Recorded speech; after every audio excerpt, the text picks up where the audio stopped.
Ang ating pinapakita sa inyo ay ang ating isdang nalinisan natin, nanggalan natin ng ulo. So yan guys, gagawa tayo ng masarap na recipe gamit ang ating isda na ito, kamatis, onion, isang pirasong itlog at ayan, ang ating malunggay. So join me kung anong abang recipe ang ating pwede na namang ibahagi sa inyong lahat. Sa isda natin, asin lang ang ating ilalagay dyan. And ready na tayong magprito.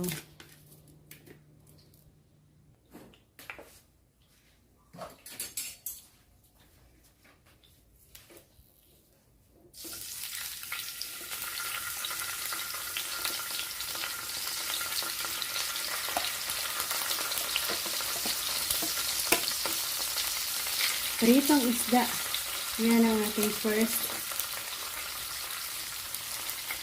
move na ginagawa. Ang pagprito ng ating isda. 2, 4, 5, 6, 7 pieces.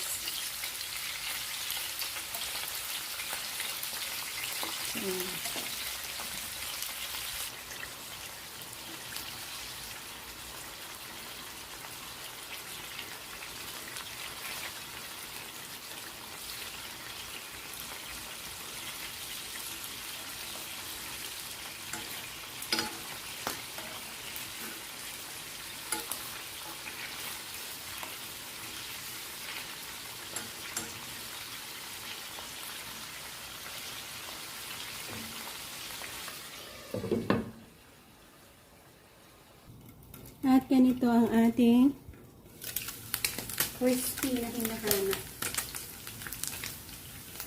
Teka, set aside na natin. Ayan.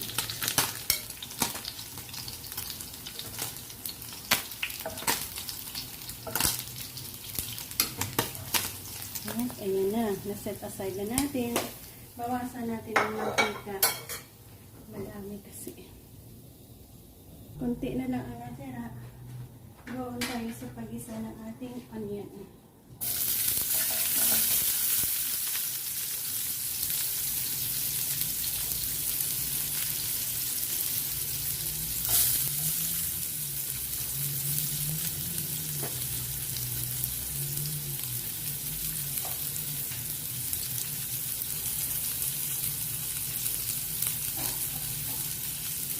Kamatis.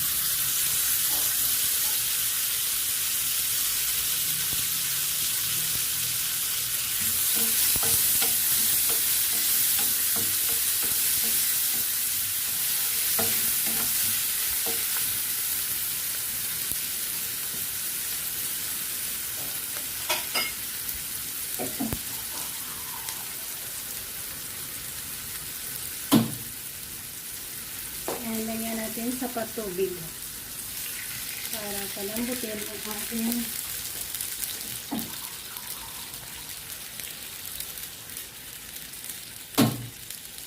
kamatis.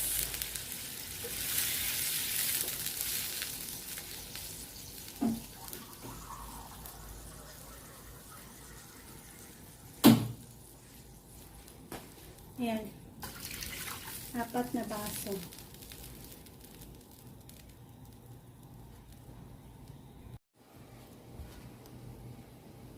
Yan, kulong-kulo na siya guys. Lagyan natin ng black pepper.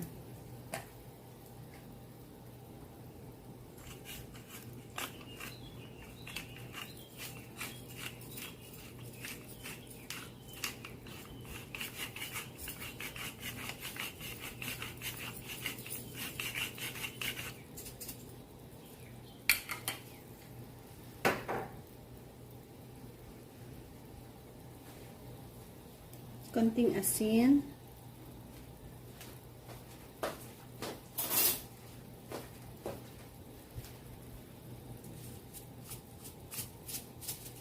Konti lang siguro.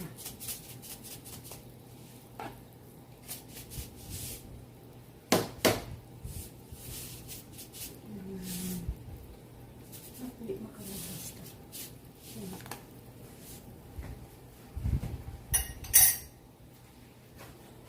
soy sauce.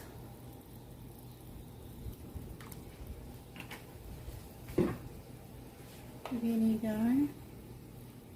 Kunti lang din. Hayaan muna natin kumulo dyan hanggang sa lumabas ang amoy ng ating vinegar or hindi natin na maamoy. So, ayan guys. Mag-crack tayo ng isang pirasong itlog. Isang pirasong itlog lang. At mag-crack tayo ng isang pirasong itlog.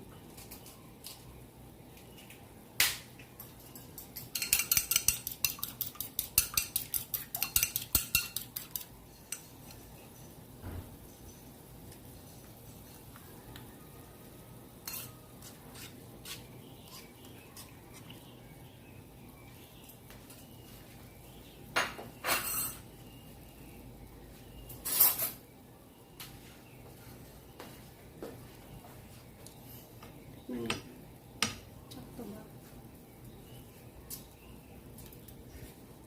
Kulang sa asin.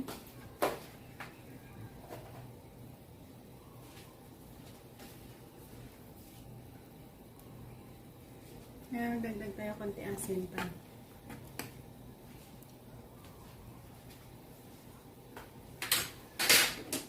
At pwede na natin dyan ibalik ang ating isda. Ayan. So, idea na kayo kung ano ang ating luto dito. Ito ay sarsyadong isda. Piniritong isda at sinabawan. Nilagyan natin ng itlog.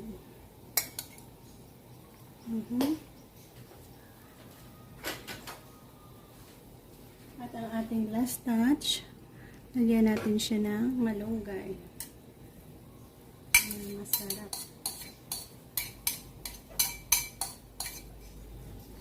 So, at ayan na nga guys, sana nagustuhan nyo ang pamamaraan ng ating pagluluto dito.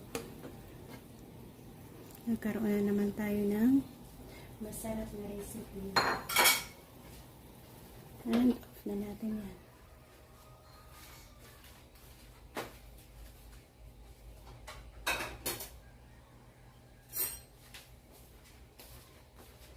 At para sa ating 1 serving, ayan, kukuha tayo ng 1 serving natin.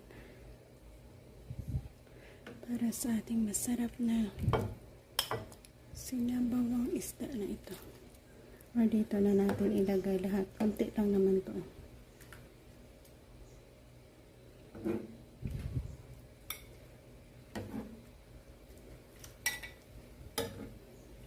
Ayan, masarap na ulam. Na-off na natin yan, diba? Ayan, dito natin ilagay. So, ayan. So, thank you again, guys, for joining me sa aking pagluluto ngayon.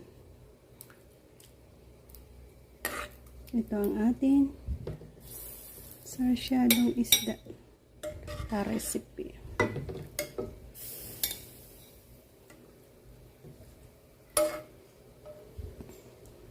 Yan. Diba masarap?